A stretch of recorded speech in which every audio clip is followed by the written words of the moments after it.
The story then moves on to the Dixiecrats' post-election prospects, which were exceptionally dim. The organization dissolved rather rapidly during 1949 to 1950, due in no small part to Strom Thurmond's abandonment of it and the success of Southern Democrats in Congress to stymie all civil rights legislation, thus depriving the Dixiecrats of their key issue. Although the organization per se did not survive into the 1950s, a nascent Southern political independence and disgruntlement with the National Democratic Party did. Consequently, concern over the protection of states' rights and segregation were major foci in strong Dixiecrat states in 1950 and 1952. Strom Thurmond, not surprisingly, emerges as a central figure in this political drama. A man of keen political instincts, Thurmond also arose as a peculiar embodiment of the anxiety many white Southerners felt in the late 1940s and early 1950s. Thurmond's independent political nature and, of course, his eventual switch to the Republican Party mirrored and anticipated the region's political identity crisis and transformation.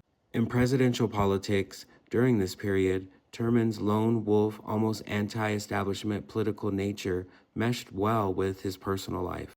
Throughout his political career, Thurmond benefited from his ability to combine political independence and personal virility with a states' rights agenda that had as its bedrock local control over domestic institutions.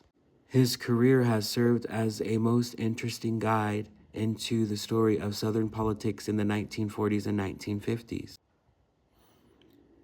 Chapter 1: Challenging the Laws of Nature, the New Deal and Southern Politics. As long as men live, some will be in want, and all shall live in some sort of fear.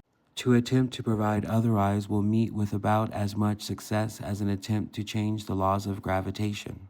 It is against nature and cannot be done, not even by the New Deal and its board of crackpot professors and communistic theorists.